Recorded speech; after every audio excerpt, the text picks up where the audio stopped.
आख्खी रात त्या लोकांक हांव भेटलो आनी फांत्या पारार तांणी म्हाका पाटी म्हज्या जेजुइतांच्या घरा हाडून सोडलो. कांय दिसा उपरांत म्हाका दिसलें आतां पळोवया हो लोक कसो आसा म्हणून सायकल घेवन हांव थंय गेलो. म्हाका पळोवन तरणाटी सगळीं आयलीं आनी तामीळ भाशेन उलोवंक लागलीं. म्हाका कांयच समजलें ना. हांव इंग्लिशीन उलयतां तें तांकां समजना, ती तामीळ भाशेन उलयतात म्हाका समजना. हांवें म्हणलें पोस्ट मास्टर खंय आसा. पोस्ट मास्टराक तांणी आपोवन हाडलो आनी पोस्ट मास्टराक हांवें म्हणलें ही कितें सांगता तें म्हाका मातशें इंग्लीश भाशेन सांगशी.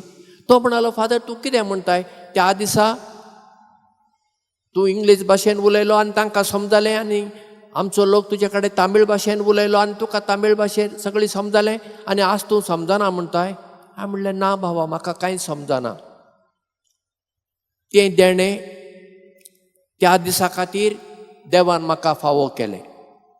तें देणें आतां म्हजे कडेन ना. सांत पावलो आयच्या दुसऱ्या वाचपांत आमकां सांगता पवित्र आत्मो आमकां दर एकल्याक दुसरी दुसरी देणी दिता.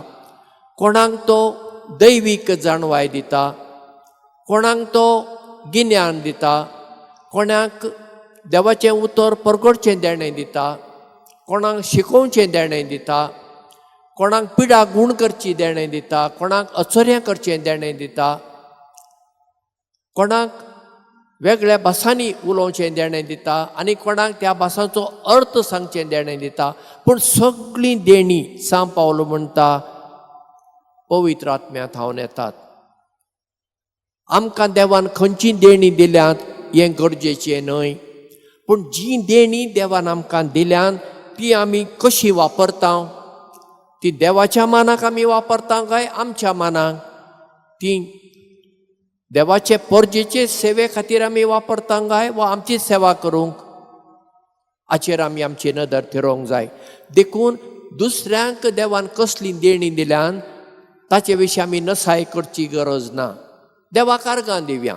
देवान तांकां ती देणी दिल्यान, देवान म्हाका ही देणी दिल्यान, हे सगळें मेळून आमी एक कूड कशी पळय, कुडीक पळया फकत हात आनी पांयच नात. एक कूड म्हणजे कुडीचे सगळे सांदे मेळून एक कूड जाता.